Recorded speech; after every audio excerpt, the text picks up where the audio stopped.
¿Qué onda, ya, racita? Oigan, pues estoy aquí con el que parecía ser el último video de esta serie que estamos grabando aquí en el CIDIR.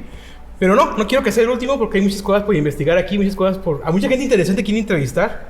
Entonces, por lo menos va a ser el último de esta serie de visitas al herbario del CIDIR. Y como para cerrar, ir cerrando la serie de videos, estoy con Fernando. Él es postdoctorante de aquí del posgrado en el centro de investigación y trabaja con plantas medicinales, ¿no? Un poquito de todo. ¿Nos puedes preparar, y viendo quién eres y contextualizar, nos puedes platicar un poquito sobre cómo llegaste al mundo de la botánica o de las plantas? Ok. Sí, bueno, comentaba que es una historia un poquito larga, entonces voy a tratar de resumir de nuevo.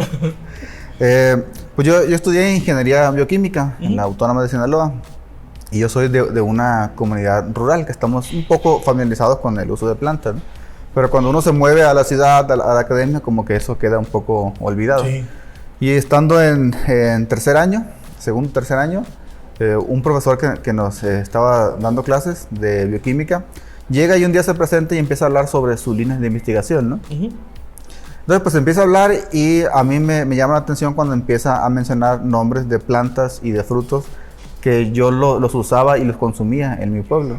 Dice, no, pues que estamos estudiando las aguamas, los arrayanes, las nanchis, los ayales, y pues es que eso yo lo conozco, ¿no? Eso es desde mi pueblo, ¿no?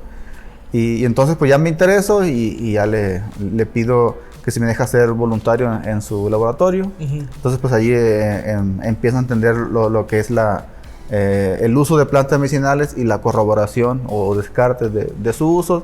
Aprendo las técnicas, hago mi tesis, después me toca capacitar. Y pues ya después me fui moviendo, ¿no? Empecé a trabajar con plantas medicinales y luego ya me voy moviendo un poco a botánica, etnobotánica, fitoquímica. Sí.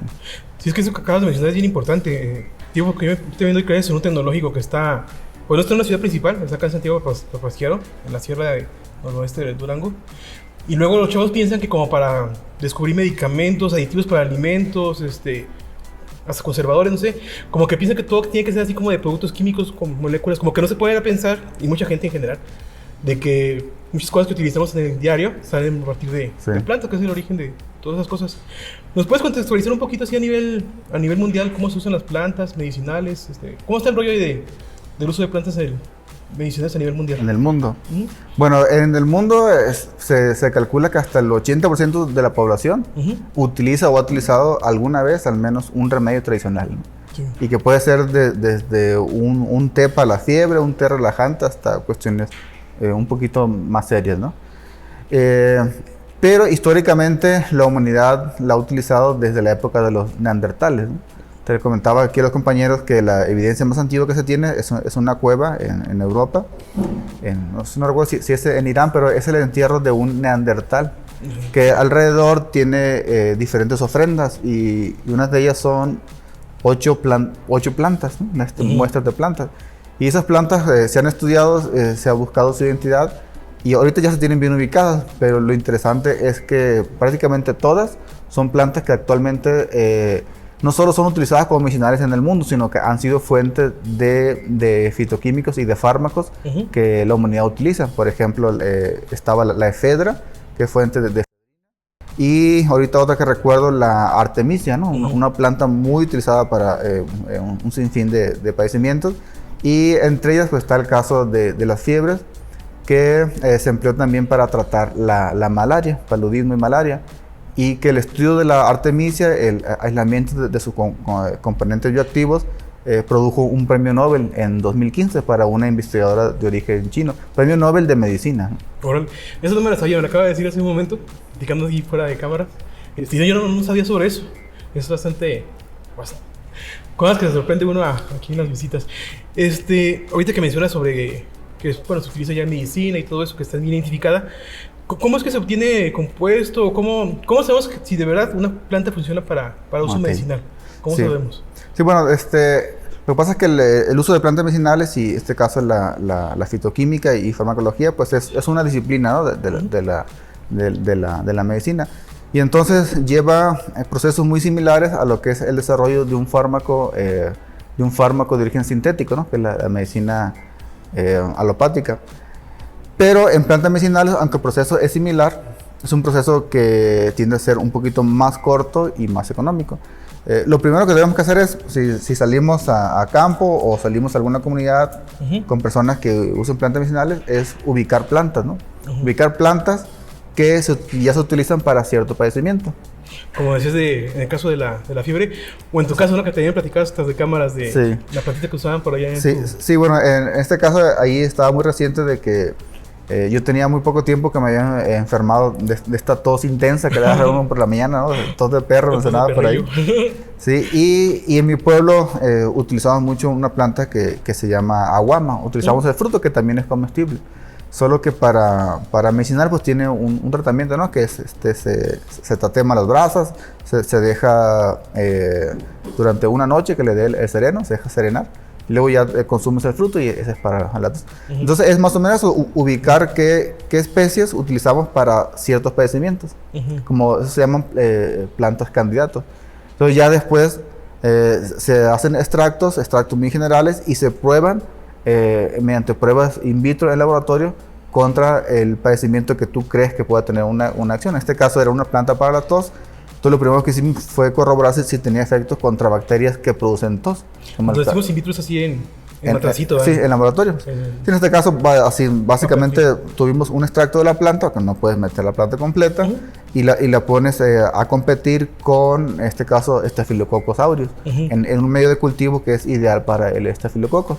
Lo incubas y después de cierto tiempo evalúas la sobrevivencia de la bacteria, ¿no? Y también pueden ser hongos, ¿no? Sí. Entonces esa es la primera fase.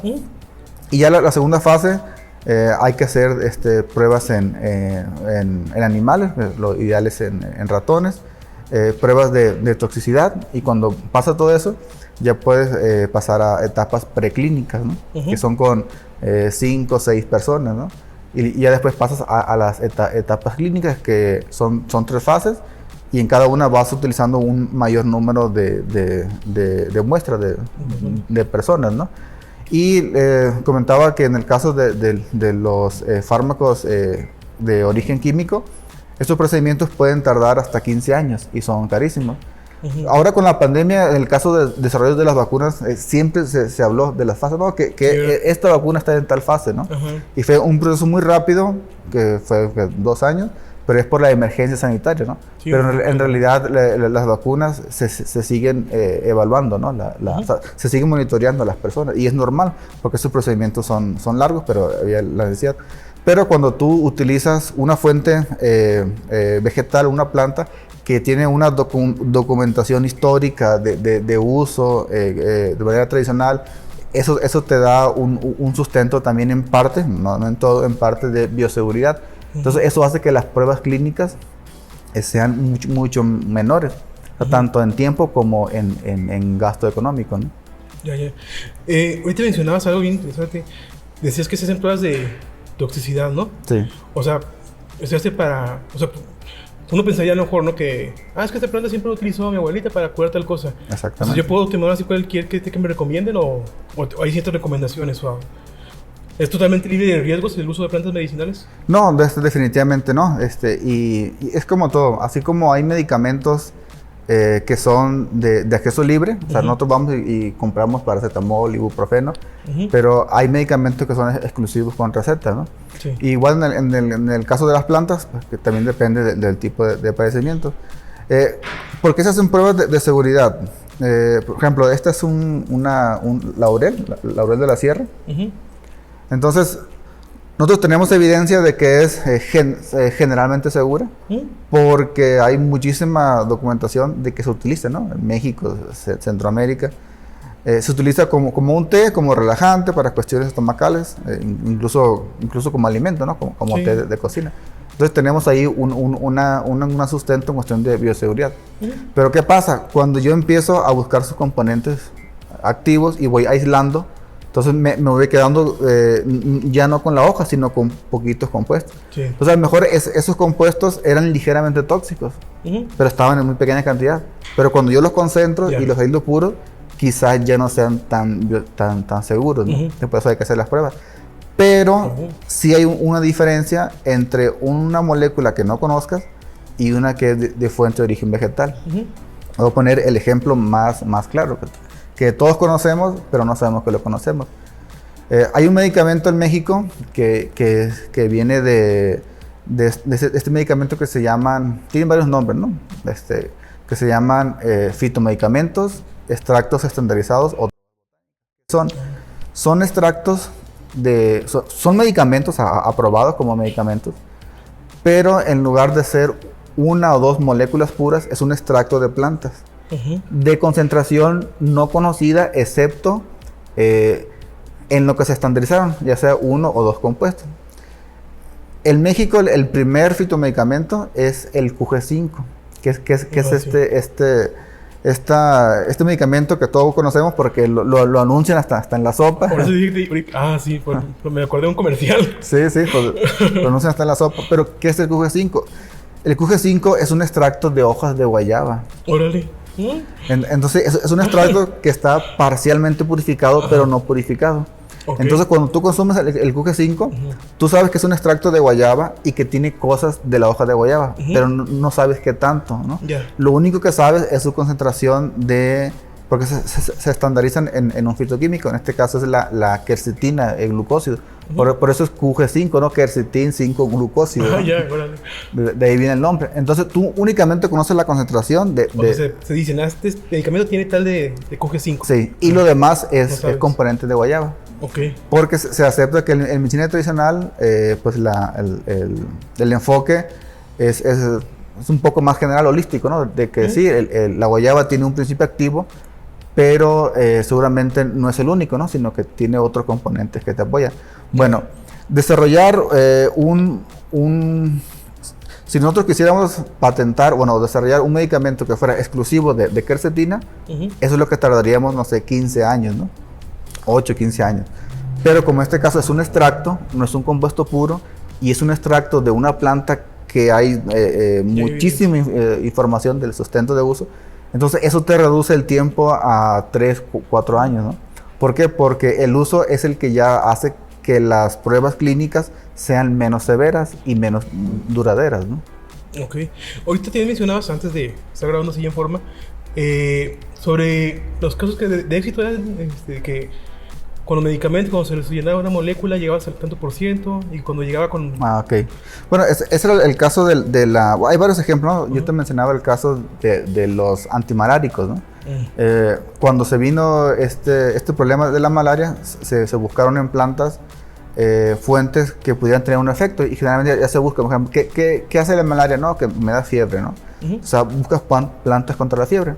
El primero que se encontró, que fue el primer remedio aprobado, fue el de la quina, ¿no? Que se encontró una molécula que se llama quinina, que es antimalárica. Pero el tratamiento era alrededor de 40% de efectividad. Entonces, después hubo otra ola de investigación muy similar y se llegó al uso de la artemisia. Este es el mismo género de esta planta que estaba en la cueva de los neandertales, ¿no? Y el estudio de la artemisia, el aislamiento de sus principios y las pruebas clínicas, que fue en combinación artemisia con otros componentes, que dio una efectividad prácticamente del 100% como antimalárica, ¿no? Y todo ese trabajo le valió el premio Nobel de Medicina en 2015 a la investigadora que lideró el grupo, que es de origen chino, ¿no? Y hay otros ejemplos, ¿no? Otro que todo el mundo conoce, el caso de la aspirina, pues. Sí, a ver. Por ejemplo, la aspirina que conocemos, el ácido acetilsalicílico, no se encuentra en la naturaleza, ácido acetilsalicílico. Pero ¿cómo se desarrolló la aspirina? Se buscaron igual plantas para la fiebre con principios amargos. Entonces, en esos principios amargos estaba la corteza de los sauces. Entonces, porque ya se utilizaba para la fiebre. O sea, ahí se encontró el ácido salicílico. Dice que se utilizaba. Pero ¿cuál era el problema del ácido salicílico? Que generaba gastritis, generaba hemorragias internas. Entonces ahí lo que se hizo es, a partir del ácido salicílico, una molécula de origen natural, se le hizo una modificación química. Y ahora tenemos el ácido acetilsalicílico, que mantiene las mismas propiedades del ácido salicílico, excepto que es menos agresivo con el estómago, ¿no? Mira. Como que se le dio una ayudadita a la... Sí se hace. Muchos medicamentos son de origen natural, y luego son modificados, o una vez que lo obtengo natural me doy cuenta que es más barato sintetizarlo. Sí. El caso de el Taxol, que es un medicamento contra el cáncer, ese se obtuvo de la corteza del Taxus, una planta de Norteamérica, pero extraerla era muy caro. Pero hubo químicos que pudieron sintetizar la misma molécula en laboratorio, y ahora esa es la que le administran en las quimioterapias, ¿no? Sí, entonces ahí sirvió de inspiración, ¿no? La naturaleza, ¿no? Así pasa también, por ejemplo, con la... O sea, tú también sabes uno de los alimentos con la vainilla y la... claro, sí. La vainillina y todo ese rollo. Sí. Oye, y ¿tú qué nos podrías recomendar sobre por lo que dijiste? Pues sí, ya sabemos que sí funcionan las plantas medicinales, que sí podemos confiar en ella, pero ya es que ahorita hay mucho dado, se da mucho de que, no sé, laurel, ¿no? Hay un artículo científico y que dice que sirve para tal cosa. Y luego hay un chorro de como pseudomedicamentos, o no sé cómo decirlo. Sí. Que dice, no, es que es con hoja de laurel y te da cura hasta el cáncer. Sí. ¿Qué nos puedes recomendar o decir hablar algo al respecto? Bueno, también pasa, ¿no? Porque el amarillismo o también a veces que las personas tenemos como esa necesidad, ¿no? De encontrar algo, ¿no? Y es muy común. Y por ejemplo, en realidad es muy fácil yo estudiar laurel, manzanilla, gordolobo en laboratorio y probarlo con células cancerígenas, y muchas me van a dar efecto antitumoral en laboratorio, ¿no? Por ejemplo, fue un caso muy sonado, el caso de las hojas de guanábana, ¿no? Y que de hecho sí tiene se aisló un compuesto que inhibe células cancerígenas.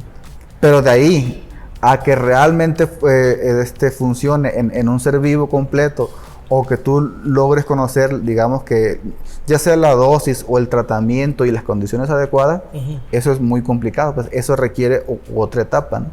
Entonces, cuando dicen, que alguien estudió en laboratorio una planta y tiene estas propiedades, ¿no? Pues eso es bueno, ¿no? Es una buena noticia.